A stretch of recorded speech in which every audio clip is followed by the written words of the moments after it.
You're watching Road to Success, the key to your next level in business.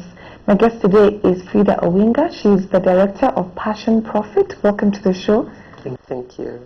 Tell me about this business. Passion Profit is a school of entrepreneurship. It's a place where we help individuals to turn their passion into profit. Okay. We work with them from idea to reality and beyond. It's a coaching program, so the participants work on an actual idea when they come to class. We're not just giving them a lot of intellectual and academic stuff, but right from day one, you work on an actual idea. When you say coaching, training, how does it work? We have an 8-week program, and the first week of that program there's an exercise we take you through. There are tools we use to help you discover what your passion is, based on your experiences, your skills, what are your strengths, what would be a better business fit for you. And if you do come with an idea, we help you to determine if the idea is viable, if it's going to sell, if it's sustainable, and if it will give you a profit. And then throughout the 8 weeks, you'll be working on that idea practically. We also help you to understand what an entrepreneur is, because a lot of times people think because they have a good idea, they can jump out and start a business, but it's not necessarily true. And you also need to understand the different stages of business, the different stages of your service or product, so that you don't get discouraged at the conception stage and you quit and go back to work. But now you understand I'm at the conception stage, and these are the different things that I need to expect, that I'll be seeing, and you keep pressing on until you get to the maturity stage. How did Frida get into this business? One thing I say, it's divine. It's divine in that I relocated to the U.S. in 1999, and when I relocated, I was in trouble, tour and travel with my husband, who's gone to be with the Lord, and I didn't like it. I liked traveling, but I didn't like the tourists. First thing when I got there is people were trying to put me in a box of what immigrants are supposed to do. But being a Christian and understanding my potential in God, I refused to enter any of the boxes. One main box they wanted to put me into was to become a medical assistant or to work as a medical something, and I know that I'm not cut out for working in the hospital. So I totally refused, and they were like, Frida, you will sleep hungry, America is different, you can't work in an office. My background is management. So I was like, I can work in an office, make me a receptionist, anything, but don't put me in a hospital. So that's really how it started, that I started working in an office, and other immigrants were like, how come you work in an office and you have an accent? I said, because that is what God cut me to do. The same God in Kenya is the God in America, and He knows I'm here, so He won't change things just because I'm here. And I had the privilege to work in a church as a church business administrator, and it was a church that was pastored by an African person, very nice person, but they were doing things the African way, but we're in America. So having experienced life in other bigger American churches, I had the privilege to worship at Creflo Dollar's church, Bishop Eddie Long, those kinds of churches.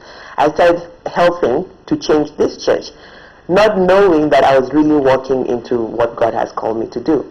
So we changed.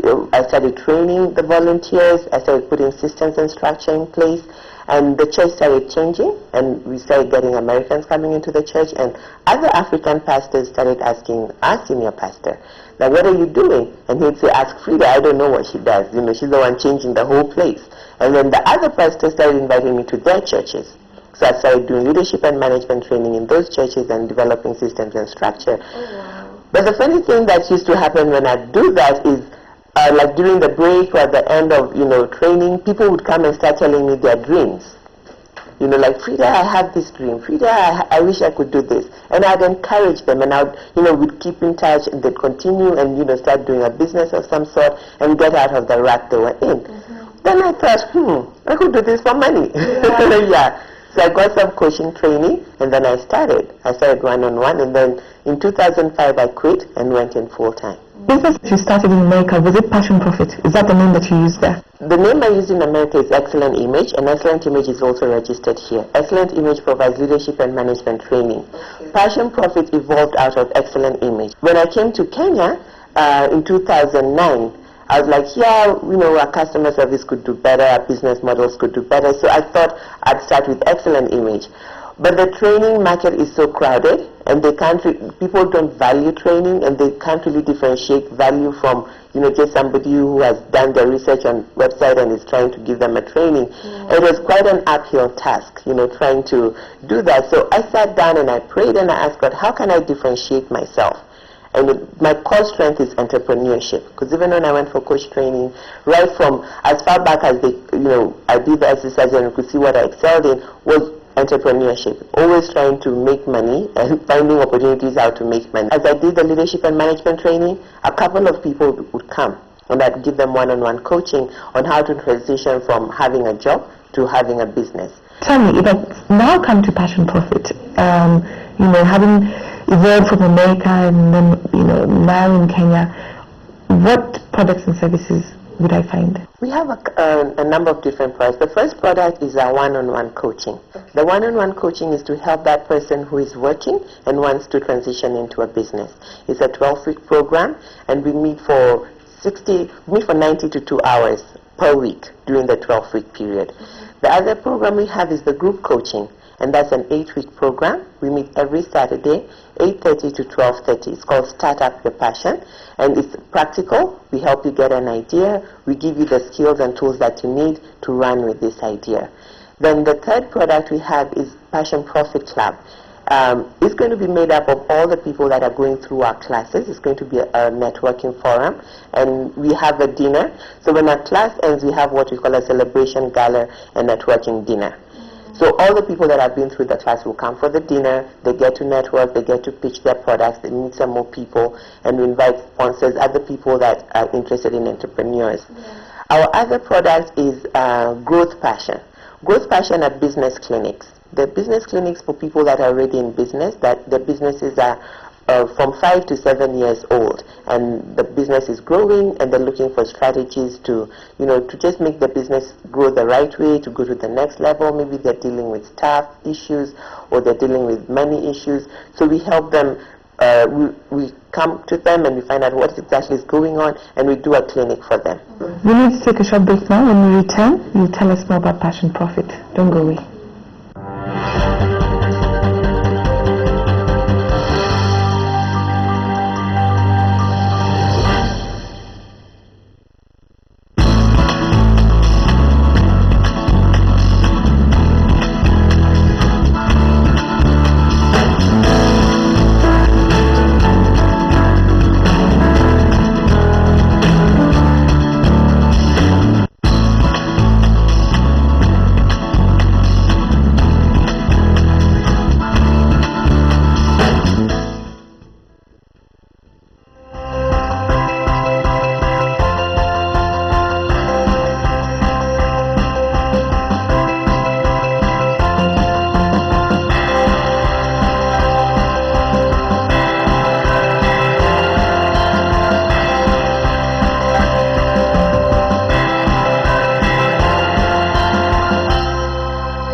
Welcome back. You're watching Road to Success, the key to your next level in business.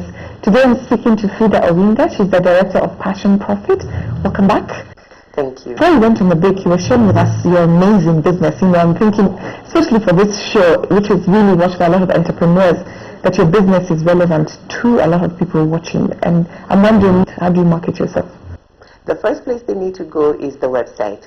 My website is www.passion2profit.co. On the website, they'll see the different programs that we have. There's even a DVD clip of some people that have been through the program, and they'll see a little bit of what I say about what Passion to Profit is. They can also be my friend on Facebook. I always have updates on what is going on, and there's a Passion Profit community page also on Facebook. Tell me about the journey. Any challenges?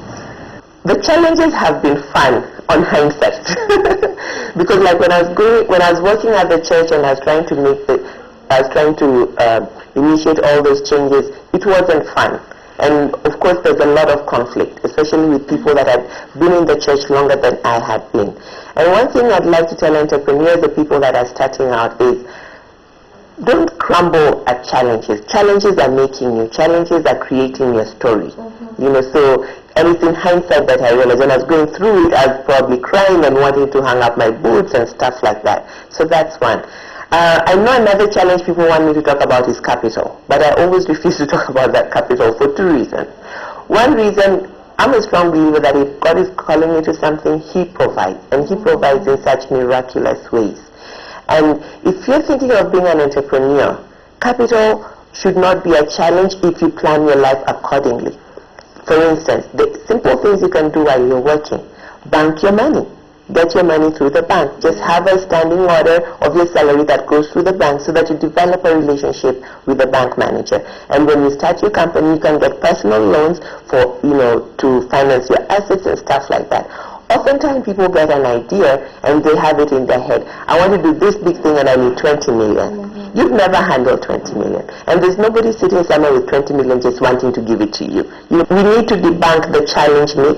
They're there, but they're things that we can work through, because God never allows anything to come to us except that we can handle. So it's really our perspective. What are the lessons learned, especially because your business deals with people? Run away from people that want things for free.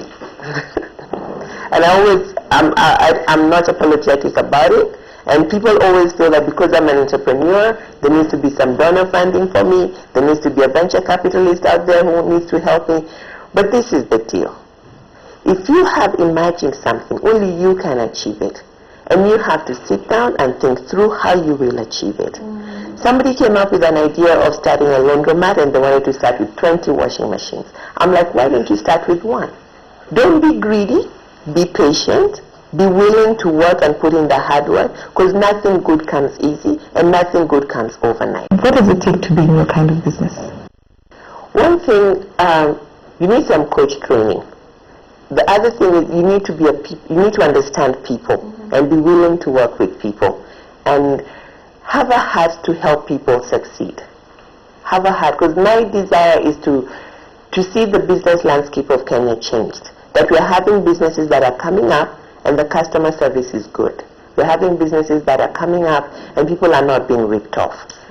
People are delivering on their promise. And that takes commitment. It's beyond training, it's beyond skill. It takes heart and passion. 5 years from now, 10 years from now, when you look at Passion Profit, what do you see? I see, number one, that we're going to be not just in Nairobi, but in the main cities of Kenya. I see us across East Africa and Africa, maybe beyond 5 years, and Africa. My desire is to be the leading provider of entrepreneurship training for Africa. I see us having a lending institution so we can be able to help those people that genuinely don't have money and have a good idea. And I also see us having like a hub, a place where they can have affordable office solutions, an office where they can meet their, just their office needs. Sometimes it's so expensive to have an office, but somewhere where they can be and we can continue providing them support until they grow and they're able to fly. Frida, thank you so much for coming to share your story with us. A great inspiration, and I wish you luck. Thank you so much, Anne, for having me on the show. You're watching Road to Success, the key to your next level in business. When we return, we'll be speaking to a consultant. Don't go away.